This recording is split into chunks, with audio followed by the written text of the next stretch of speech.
we continue to track every development very closely. And we are also shifting our focus to the Sambhal violence now, because Republic has accessed this exclusive CCTV footage of what had happened during those riots. It is for the first time on Republic, where rioters of Sambhal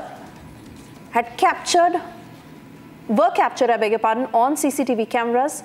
CCTV footage of the riots in which rioters are clearly seen throwing stones at the cops.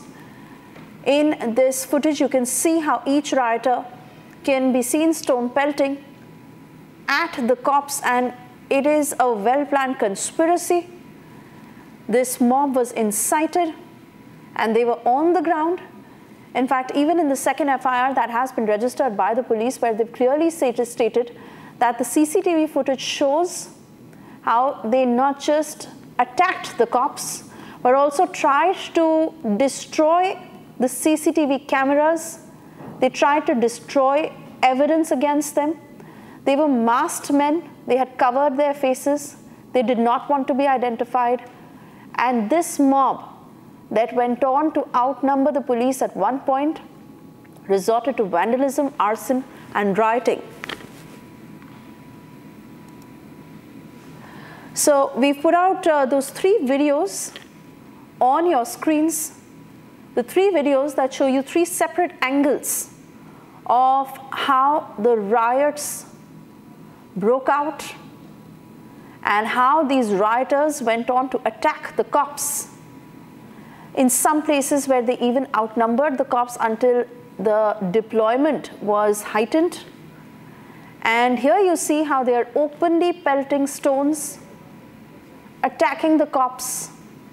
They've gathered in large numbers and they are trying to outnumber the cops,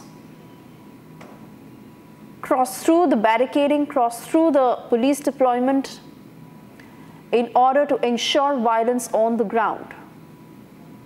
They resorted to vandalism, arson, damaging public property, and openly attacking the cops. All of this that was caught on camera, that was caught on CCTV.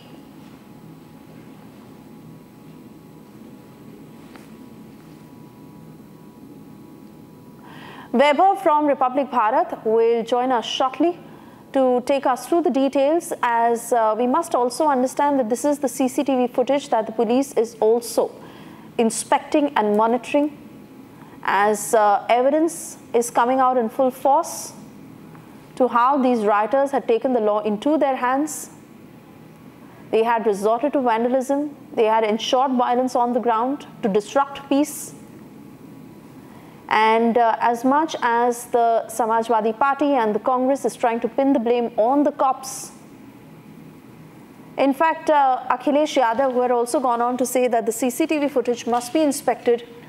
Here are those videos that put out the truth. Let me cut across to Vaibhav, joining us on the broadcast. Vaibhav, as we stay with these pictures that do a tell-all story of how these rioters ensured violence on the ground, they ensured that they disrupted peace. देखिए, बिल्कुल उस वक्त संभल के अंदर जो स्थितियां थी, उन स्थितियों को लगातार हम एक तस्वीर भी अपने दर्शकों तक पहुंचा रहे थे।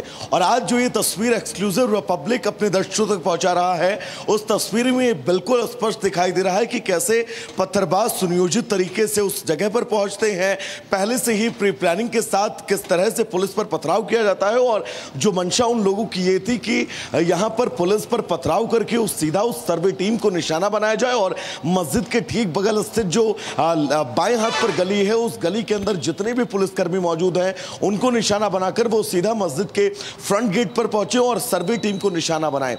ये वीडियो इस बात की अब तस्दीक करता हुआ बिल्कुल स्पष्ट दिख रहा है कि इन दंगाइयों की, इन उपद्रवियों की मंशा कितनी ज्यादा खतरनाक थी। और जिस बात को लेकर हम पहले दिन से ही इस उपद्रव के बीच कह रहे थे कि इसमें कहीं ना कहीं से सुनियोजित साजिश की बू आ रही है, तो अब ये वीडियो उस तरफ बिल्कुल स्पष्टीकरण करता हुआ नजर आ रहा है कि जितने भी पत्थरबाज थे वो वहां पर तय समय पर तय जगह पर पहुंचने के बीच जो स्थितियां थी, उन स्थितियों में कैसे उनको पथराव करना है, किस जगह पर कैसे उनको मोर्चा संभालना है, पुलिस की सबसे ज्यादा सिक्योरिटी कहां पर है, इस बात का भी उन्हें अंदाजा था। कितने लेयर की बैरिकेड्स हैं, क्योंकि आप सोचिए संभल के अंदर जिस दिन सर्वे होना था उस दिन न सिर्फ संभल की उस शाही जामा मस्जिद के आसपास बल्कि पूरे संभल के अंदर कई लेयर्स की बैरिकेड्स थी, कई लेयर की सिक्योरिटी थी। लेकिन उसके बावजूद भी इतनी बड़ी संख्या में वहां पर पत्थरबाजों का जमा हो जाना, और न सिर्फ जमा होना बल्कि पुलिस पर पथराव करना, और पुलिस लगातार उन लोगों को समझाने की कोशिश भी करती हुई दिखाई दे रही थी। हमने देखा था कि खुद एसपी ने उस वक्त कमान संभाल रखी थी और एसपी लगातार ये निर्देश देते हुए नजर आ रहे थे कि आप पत्थरबाजी मत करिए। लेकिन उसके बावजूद भी न सिर्फ पत्थरबाजी हुई बल्कि पेट्रोल बम के जरिए कार को निशाना बनाया गया, और जितनी भी प्राइवेट गाड़ियां थी जिन पर पुलिस लिखा हुआ था उन सभी गाड़ियों में तोड़फोड़ की गई और उसके बाद उन गाड़ियों को भी आग के हवाले कर दिया गया। पुलिस लगातार आंसू गैस के गोले भी छोड़ती रही। पुलिस की हर मुमकिन कोशिश ये थी कि जितने भी यहां पर उपद्रवी हैं उन उपद्रवियों से निपटने के लिए शांति स्थिति जो है वो जल्द से जल्द बहाल हो जाए, उसकी हर मुमकिन कोशिश जो है वो पुलिस के द्वारा की जा रही थी। लेकिन इन सब के बावजूद लगातार वहां पर पुलिस की टीम पर हमला किया जा रहा था, सर्वे टीम को निशाना बनाने की पूरी कोशिश थी। और कल एक तस्वीर हमने और भी दिखाई थी, ये मस्जिद के टॉप एंगल से वो कैमरे की वो तस्वीर जिसमें साफ तौर पर ये दिख रहा था कि बहुत बड़ी संख्या में जो पत्थरबाज हैं वो इस जामा मस्जिद के इर्द गिर्द यहां पर इकट्ठा हुए हों और सबने अपने चेहरे पर जो है वो किसी ने मास्क के अपने चेहरा ढक रखा था, किसी ने रुमाल बांध रखा था, यानी कि पहचान छुपाने की हर मुमकिन कोशिश। यहां तक कि मीडिया के कैमरे पर भी आने से वो लगातार बचते हुए नजर आ रहे थे। और इन लोगों की सबसे बड़ी साजिश और प्लानिंग को पर्दाफाश करती ये नई तस्वीर जो रिपब्लिक अपने दर्शकों को दिखा रहा है, इस तस्वीर के जरिए पूरा सार समझा जा सकता है। पूरी आप क्रोनोलॉजी समझिए कि कैसे संभल को सुलगाने की जो साजिश रची गई, उस साजिश के मुख्य सूत्रधार कौन कौन है, न सिर्फ मुख्य सूत्रधार बल्कि साजिश को कैसे अंजाम दिया गया, और अंजाम देने के बीच वहां से तमाम ऐसे पत्थरबाज थे, तमाम ऐसे उपद्रवी थे जो गलियों से होते हुए पुलिस की पहुंच से बहुत दूर निकल गए। लेकिन छापेमारियां लगातार जारी हैं। अब तक के गिरफ्तारियों का आंकड़ा 25 से और ज्यादा बढ़ चुका है। कहां तक की गिरफ्तारियां होंगी, क्योंकि 800 से ज्यादा लोग ऐसे हैं जो एफआईआर में नामजद हैं। उन अज्ञात लोगों के खिलाफ भी अब यहां पर लगातार पुलिस एक्शन लेती हुई नजर आ रही है। आज तीसरे दिन की स्थिति की अगर बात करें तो संभल में अब स्थितियां धीरे धीरे पटरी पर लौट रही हैं। लेकिन राजनेताओं ने जिस तरह की टिप्पणियां करना शुरू कर दिया है, उन टिप्पणियों से यह समझा जा सकता है कि संभल के अंदर स्थितियों को नियंत्रण करने में अभी फिलहाल कुछ चुनौतियां जरूर हैं। अब उन चुनौतियों से कैसे निपटा जाएगा, कैसे संभल में शांति व्यवस्था बहाल की जाएगी, क्योंकि कोर्ट ने 29 तारीख का वक्त भी दिया है जब इस सर्वे की फाइल को कोर्ट में सबमिट करना है। क्या ये फाइल 29 तारीख को सबमिट हो जाएगी? क्या ये फाइल 29 तारीख को सबमिट की जाएगी या फिर कोर्ट प्रोसीजर में कहीं ना कहीं से वक्त की जो है वो मांग की जाएगी? फिलहाल रिपब्लिक एक एक तस्वीर इस पूरे उपद्रव से जुड़ी आप तक सबसे पहले पहुंचाता रहेगा। एक छोटा सा ब्रेक, कहीं जाएगा नहीं। रिपब्लिक भारत पर बने रहिए।